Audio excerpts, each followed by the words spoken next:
Hey everyone, my name is Ben Heisch, and this is going to be my full review of the GFX50S2. Now, a couple of reminders and I guess disclaimers before we start this video. If you haven't already watched my first impressions video of this camera, now would be a good time to check it out. I also did a comparison between the 50S2 and my personal GFX50S. So if you want to check out that video, you can also, check out that comparison. And I also did a video on the GF35-70 that was announced alongside this.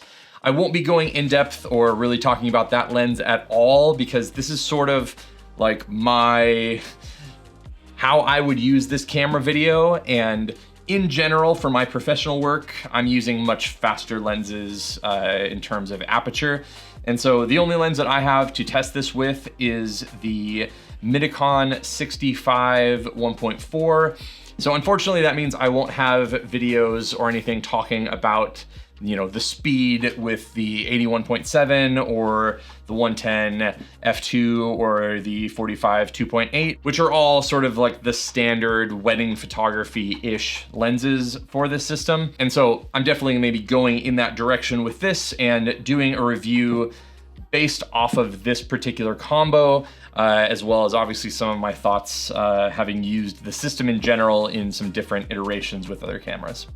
And then my disclaimer is that while this video is not sponsored, I don't get to keep this camera. Unfortunately, I'm sending it back, which is why I'm making this video right now because I have to get this out. I do want to give a huge shout out to Moment and Fujifilm for providing this camera for me for the last few weeks for review.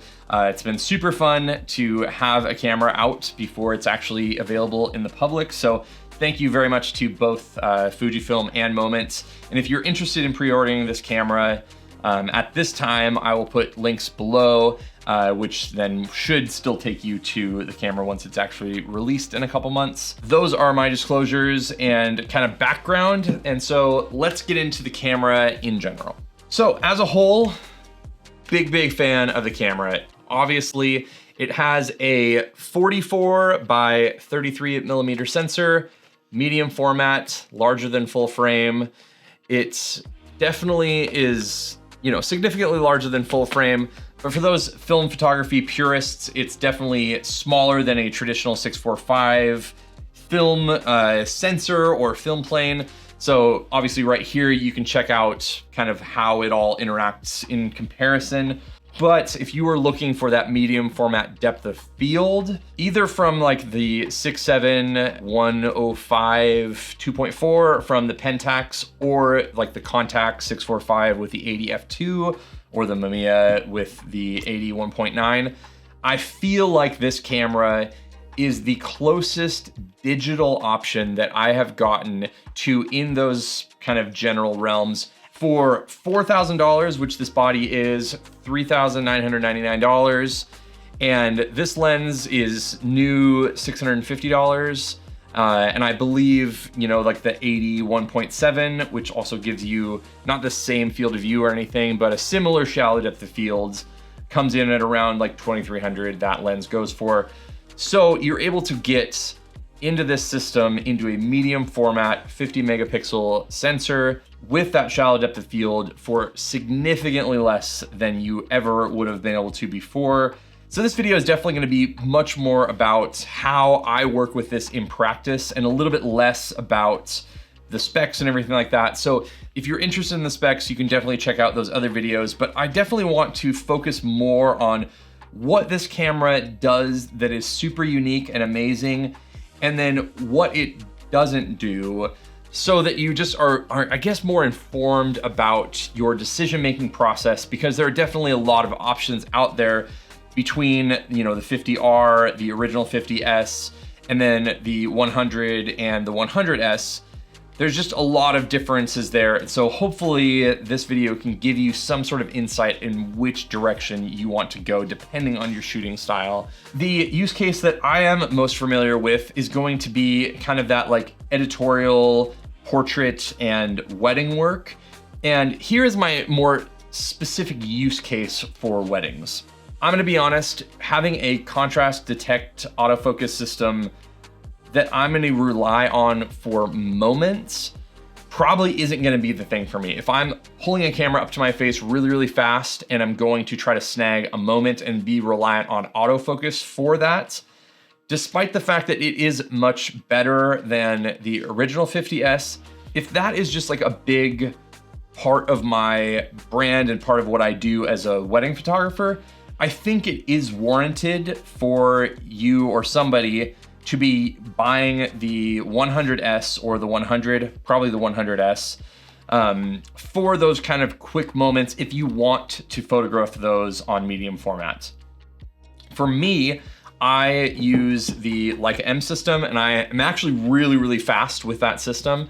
And so when I'm photographing moments, quick things that are happening, people walking down the aisle towards me, any of that kind of stuff, 99% of the time I'm using a Leica M camera. If you're going to be using anything but the 100S, and even in those situations, you're probably gonna want it to use like an X Pro 3, an X-T4, Canon R6 or R5, a Sony A7 III, a Nikon Z, whatever those things are. Sorry, I don't do Nikon.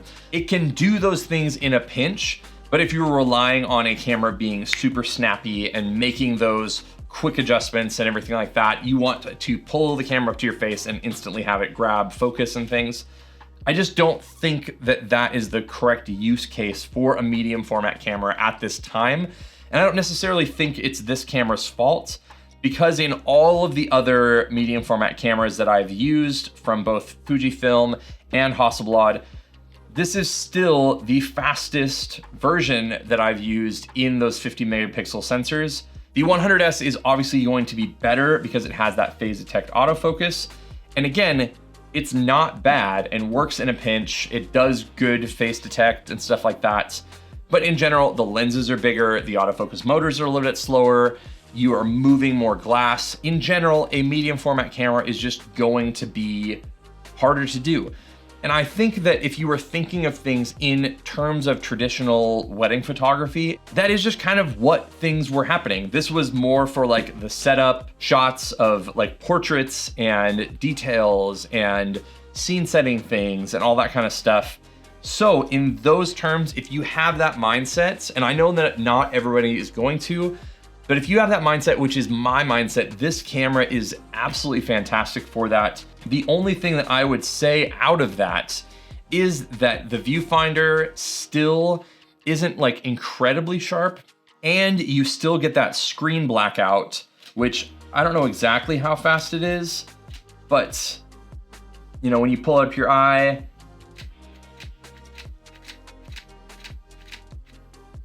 that's about as fast as it'll go. So you were getting blackout on the screen in between those images. I do really, really wish that there was less blackout in this camera. It's definitely one of the things that I was hoping would be kind of non-existent here. But in practice, thinking of it in terms of what I traditionally would be doing as a film camera, it's actually still better than shooting film in those ways for sure. Now the body is definitely smaller than the original 50S. Doesn't have that giant bump out, and by all accounts, it is the exact same as the 100S. Now, I would say that the, I guess, biggest elephant in the room when I first heard that they were making a 50S2, I remember seeing a rumor that they were making a 50S2 and it had the same sensor as the original 50S and the 50R, and I immediately just went, oh, come on. Like, I don't want the same sensor, I want an updated sensor. My ideal camera would be that the 50S2 is basically the same thing as the 100S, but it has a 50 megapixel version of that same 100S sensor, because I really, really, really wanted that phase detect autofocus. I guess I can kind of see exactly where Fujifilm is trying to kind of differentiate those two things. What I wanted probably would be something that would cost maybe $5,000 or $5,500, and then the difference between that and the 100S would be anywhere between $500 and $1,000, where the difference between this, because they're using an existing sensor that they don't have to build out a whole new ecosystem around, the difference in price ends up being $2,000 between the $4,000 body here and the $6,000 100S. And I totally get it from a company standpoint, and if I was Fujifilm, that's what I would do.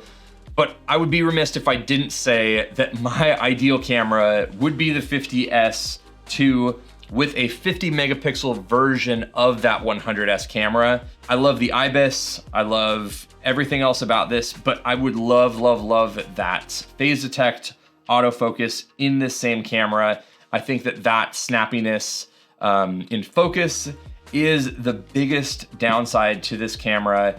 A lot of people, myself included, don't really care about 102 megapixels. Like, that is just already too much for me. It's definitely one of those things where if I could make my perfect camera, the perfect camera would be still a meld between this camera and the 100S. It sounds really weird, and I totally understand that spending $4,000 plus buying a lens at least. So if you bought this camera and this lens combo, you're looking at about $4,650. And then obviously you're looking up into the 6,000s if you are going to buy a native, maybe 81.7. But to use that as an auxiliary camera and not even your main camera, I get that that just sounds totally kooky and off the wall. But I will say that the images out of this are that something special. And if you use it in a particular way that might not be as your main camera that you're using constantly, but you're using it for portraits, some moments where you can kind of double up on a faster camera, as well as a lot of detail photos and stuff like that. And if you are someone that is looking for that extra something special that you're not getting out of full frame, this makes an amazing auxiliary camera to my Leicas.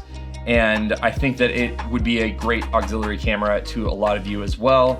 And if you are looking to purchase a new camera that is medium format for $4,000, it's kind of a no-brainer. So if you want more information on this camera, you can check out the videos here and here. And I will see you all on the next one.